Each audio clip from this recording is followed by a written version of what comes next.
বেনামাজিকে মেরে ফেলে দিতে হবে, এ ব্যাপারে কোনো ইমামদের মধ্যে ইখতিলাফ নাই। কথাটা শুনে রাখেন ভালো করে। বেনামাজিকে মেরে ফেলতে হবে, হয় ফাঁসিতে ঝুলায়া, না হলে তরবারে জবাই করে মেরে ফেলতে হবে। এ ব্যাপারে সাহাবী তাবে ইমামদের মধ্যে কোনো ইখতিলাফ নেই। ইখতিলাফ কোন জায়গায় জানেন? ওকে হত্যা করার পরে ওর জানাজা পড়বো কি পড়বো না, এইটা নিয়ে ইখতিলাফ। মনে থাকবে কথাটা? বুঝলেন না? মনে বুঝেননি তাই না? আলোচনা খুব ভারী হয়ে যাচ্ছে। না না না, বুঝলে কেমনে ভারী বুঝবেন আপনি? আগে বুঝেন। আমি আবারও বলি, বেনামাজি মুরতাদ ওকে হত্যা করতে হবে, এ ব্যাপারে কোনো ইখতিলাফ নাই। দ্বিমত কোন জায়গায় জানেন? বুঝতে পারছেন? ওকে হত্যা করার পরে জানাজা পড়বো কি পড়বো না, এটা নিয়ে কি আছে? ইখতিলাফ আছে। তো তখন ইখতিলাফের আপনার লাভ কি? বুঝেননি? একজন আলেম বলছে যে জানাজা পড়া যায়, কারণ যেহেতু মেরেই ফেলে দেওয়া হয়েছে, হদ জারি হয়ে গেছে, অতএব আর সমস্যা নেই, জানাজা করা যেতে পারে। কিন্তু অধিকাংশ আলেম উলামা, বিজ্ঞ উলামা একরাম বলছেন, আরে ওকে মুরতাদ হওয়ার কারণে তো মারা হয়েছে, ওর জানাজা কিসের? ওকে হাত দিয়ে স্পর্শ করা হারাম। বেনামাজি মরে গেছে, তো মারা গেছে, মনে হয় আপনার বাপ, আপনার মা বেনামাজি মারা গেছে, ওকে হাত দেওয়া স্পর্শ করা যাবে না, হারাম। ধরা যাবে না, কিন্তু ধরা যাবে না, খুব সাবধান। একটা মুশরিক যদি মারা যায়, ওকে আপনি ধরতে পারবেন? একটা কাফের যদি মারা যায়, ইহুদি বা খ্রিস্টান মারা যায়, ওকে হাত দিয়ে ধরতে পারবেন না? হারাম, স্পর্শ করা যাবে। আরে বুঝেননি মনে হয়, ওকে স্পর্শ করার সাথে সাথে আপনি অপবিত্র হয়ে যাবেন। ওকে স্পর্শ করা যাবে না, ধরাই যাবে না। গোসল তো অনেক পরের ব্যাপারের ভাই, কি করা যাবে না? ওকে ধরাই যাবে না। কি করবেন? ওকে ওকে ধরাই যাবে না।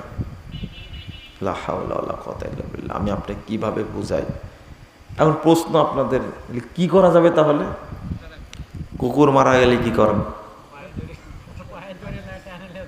কি করেন? পায়ে দড়ি বেঁধে ঘাড়ে করে নিয়ে যান, ছেঁচড়ে নিয়ে যান। কোথায় দাফন করেন? দূরে জঙ্গলে, যেখানে আবাদ বেনেদ হয় না, আবাদ পানি হয় না, ওই জায়গায় দাফন করেন। এ তো কুকুরের চেয়েও খারাপ। আল্লাহ বলেছেন বালহুম আদল। ও বেনামাজি কিন্তু আপনার চেয়ে ভালো জানে। ও বলছে কি জানেন? নামাজ না পড়লে আমার ইমান ঠিক আছে। রে হারাম, মাঠটা কেমন দেওয়ার দরকার বলেন তো দেখি। আস্তাগফিরুল্লাহ। ও ডবল কাফের, ওর বুদ্ধি অনেক বেশি। শোনেন, আলোচনাটাকে শোনেন, আপনারা একটু ধৈর্য দিয়ে শুনেন। গালিগালাজ পরে করেন আমাকে, কিন্তু শোনেন আগে, শুনলে ভালো লাগবে। আমি আপনাকে কিভাবে বুঝাবো? আপনি মনে মনে করছেন কথাগুলো খুব কড়া হয়ে যাচ্ছে। কথা আমি কড়া বলিনি।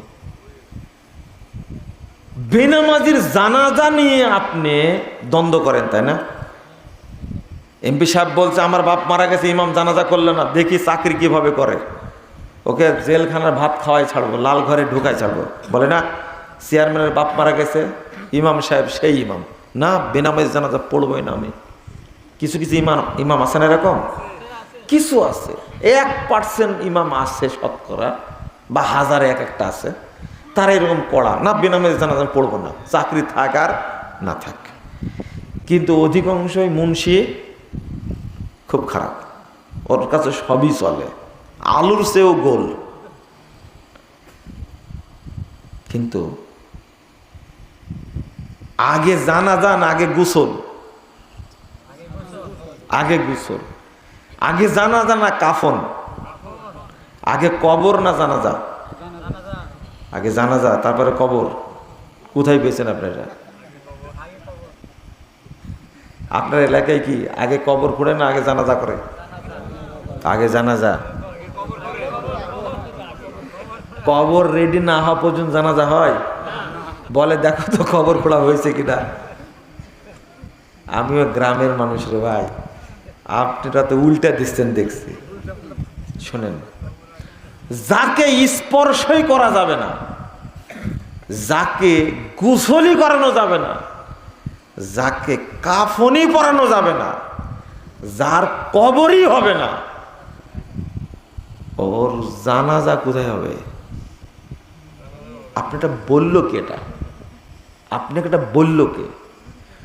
ওকে এমন জায়গায় পুঁতে দিতে হবে যে জায়গায় মানুষ যায় না, আর পুঁতে দেওয়ার সময় মাটি সমান করে দিতে হবে, কেউ যেন বুঝতে না পারে এটা কবর।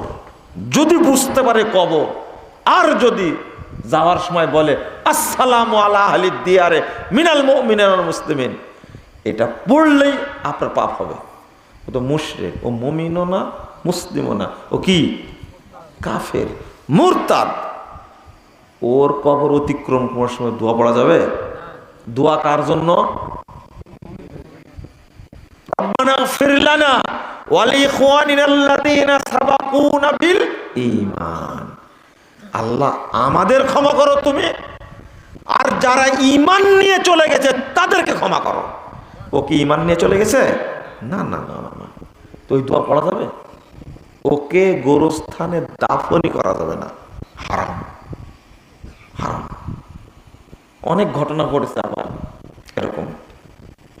মনে করেন ওয়াজ করে দিছি জানাজা সামনে মসজিদের মধ্যে, একবার মাঠে, 2-3বার মাঠে হয়েছে, ওয়াজ করে দিছি আপনি জানাজা পড়েন, ওয়াজ হয়ে গেছে, কাতার সোজা করেন। হুট করে বলছে যে এ কি নামাজ পড়তো নাকি? না না, মাঝে মাঝে পড়তো। আমি গেলাম, এই জানাজা আমি পড়তে পারবো না। এক জানাজায় বহু লোক হয়েছে, বুঝতে পারলেন? ইমাম আমি দাঁড় করায় দিছি, তা আমি অ্যাক্সিডেন্ট করে মারা গেছে। আমি বললাম যে নামাজ পড়তো নাকি? জীবনে মসজিদে আসেনি। তা আমি ওই লোকগুলোকে অপরাধ করে বললাম, আপনারা কি বেকুব না বোকা? আমাকে সামনে দিয়েছেন কেন? তাহলে এর জানাজা করার চেয়ে কুত্তার জানাজা করা অনেক ভালো।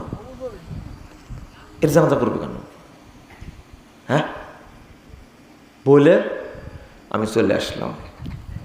ওই এলাকার মানুষ আমাকে বলে যে লোকটা এত জেদি, কাতারবন্দি হলো, জানাজা হবে, ওয়াজ তো খুব সুন্দর করলো, কিন্তু দোষ করেছে মাইয়েত, আমরা তো আর দোষ করিনি। কথা বুঝতে পারলেন? যুক্তি দেখেন কত বড় দুষ্ট এরা, চিন্তা করতে পারছেন?